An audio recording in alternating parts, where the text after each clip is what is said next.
Hey everybody, Abishur Prakash here.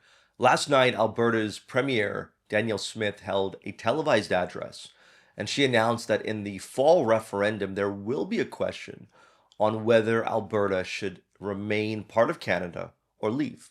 So, this new fight for separatism, for provincial sovereignty, has begun. This is far bigger than a showdown between Edmonton and Ottawa. This is far bigger than Canadian local politics. This is about North American energy security. This is about the Western Alliance and the competition with China. And this is far bigger than a country at odds with a province over a carbon tax or oil exports or oil pipelines or lack of access to the rest of the nation. Those may be the triggers, but the consequences are very much geopolitical. And the biggest is North American energy security, where 90% of Alberta's energy exports, oil and natural gas, crude oil and natural gas, go to the US. One third of America's crude oil imports come from Alberta. The moment the door opens and Alberta walks through it and seeks to leave Canada, then American energy security gets disrupted. America's access to oil, to gas, to raw materials, to other types of commodities from Alberta that Alberta is currently supplying to the US as part of the Canadian economy, all of that gets tossed in the air. And that may be why, in the past year, separatist groups from Alberta, including the APP, have been meeting with US officials. They have been meeting with the current administration, and they've been discussing who knows what. They've been discussing who knows when, who knows how.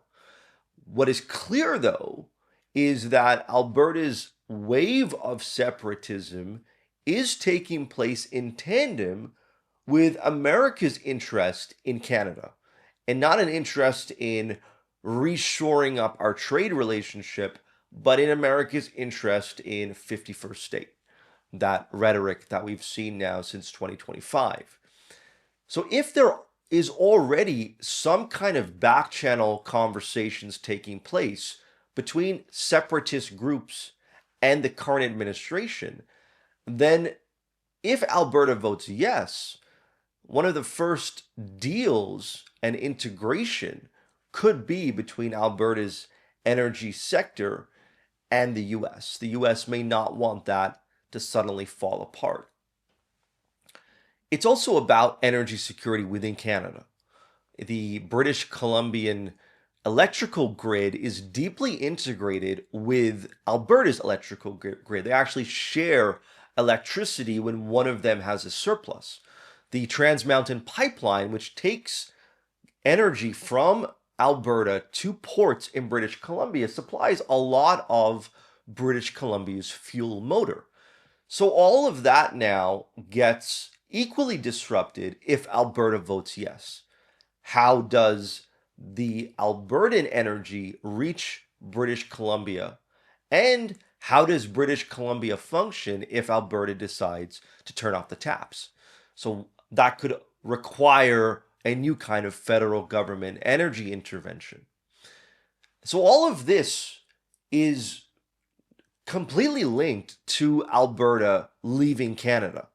This is a knock-on effect that is not being discussed at all. Then there's the question of critical minerals and critical mineral supply chains. The West is racing to build these supply chains to take on China.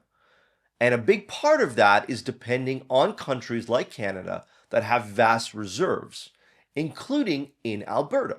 But the moment Alberta votes yes, the US, Europe, Japan, Australia, New Zealand, the rest of the West may not feel comfortable depending on Canada for extraction, for refining, for processing, for storing, for shipping, because Canada, at least optically, begins to look very unstable. These governments may choose a more sovereign approach, may choose to look more inward, or look to each other and leave Canada out of the picture.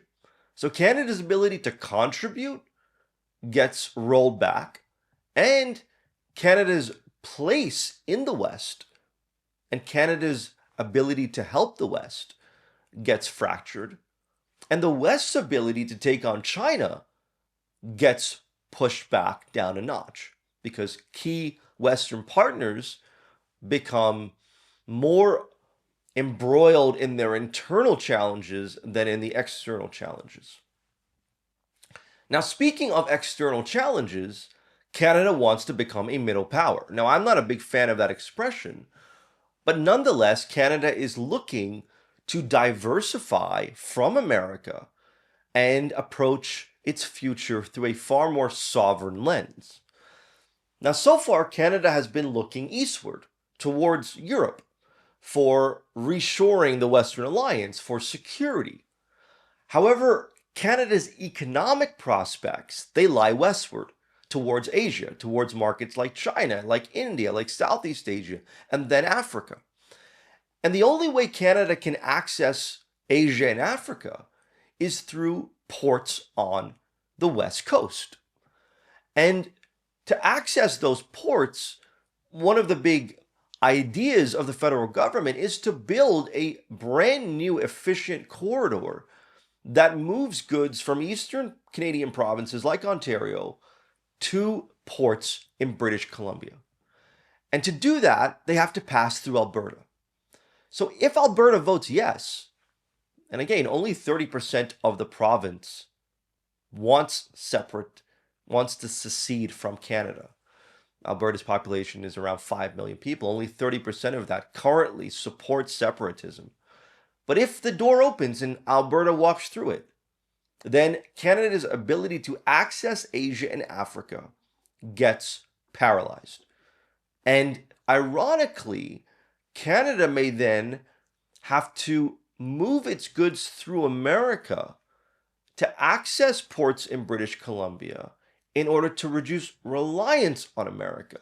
So it's a strange paradox, may even be a contradiction economically, but Alberta leaving has a clear impact on Canada's ability to diversify from the US economy. And if Canada can't diversify and Alberta leaves, then consider the economic disaster that could begin within the country, where the Canadian GDP is 2.5 trillion, Alberta's GDP is about 500 billion. The moment Alberta leaves, Canada's economy becomes the same size as Spain or South Korea, so it becomes the 15th or 16th largest economy. The moment that happens, many investors, many businesses may stop, pause, or pull their investments in Canada. They may view Canada as far too politically fractured, far too politically unstable, and they may do a reverse, do a U-turn. So Canada's ability to attract capital, to attract people, could also be affected. Canada's interprovincial trade will be disrupted. So Canada will be put in a serious economic crisis that once again could ignite this 51st state rhetoric in the US. So this Alberta separating has a lot of moving parts. There is energy security, there's the critical minerals supply chains, there's the West's ability to deal with China, there's Canada's own sense of national sovereignty and Canada's economic stability and strength. All of that is on the line. Now, my 2 cents is that the federal government will intervene. The federal government will attempt to stop this if it sees people voting yes, if it views this separatist sentiment as actually gaining traction, and potentially if Canada suspects some kind of foreign involvement. Then the Canadian federal government will intervene because the consequences for Canada are far too dire. The consequences for the nation could be irreversible. And in Alberta could very well start a domino effect where Alberta says we want to leave and other provinces do too. And a lot of Canadians remember 1995 where Quebec voted on a very similar referendum, and the difference between the people that voted no and the people that voted yes was 54,000. 54,000 more people voted no than voted yes. So the margins are paper thin. The margins are very small here. Everybody has a role to play in these referendums. Even a small town, a small community of 2,000 could play a pivotal role. So Alberta leaving has to be viewed not through the lens of carbon tax hasn't worked, oh, there's not enough oil pipelines in Canada. It has to be looked at through the lens of geopolitics. And it also has to be looked at through the lens that perhaps Canada's economic design is beginning to stall. Perhaps decisions that Canada has been making for decades now, from immigration to healthcare to infrastructure to connectivity to interprovincial trade, are beginning to haunt Canada. And major changes may need to be made by the federal government to ensure not only does separatism not gain traction, but that the country remains competitive. And not just competitive from the standpoint of a few big businesses doing well, but from the standpoint of provinces prospering. Provinces like Alberta being able to grow and thrive. Provinces like Quebec being able to grow and thrive. And the ideas from outside, like 51st State, if they are thriving, they naturally get deflected. So there's a lot at stake. There's a lot of geopolitics embedded in Alberta's potential decision to separate. And there's also a lot of ground still. The referendum has not happened. And even if people vote yes, it only commences the process. And however long that process is, whatever that process may be, could still take years. However, the understanding of the consequences, the analysis has to start now. So I hope you enjoyed this video. Leave your thoughts below whether you think Alberta will vote yes, whether you think this is going to prompt the federal government to intervene. Drop your thoughts below. Don't forget to like and subscribe, and I'll see you soon.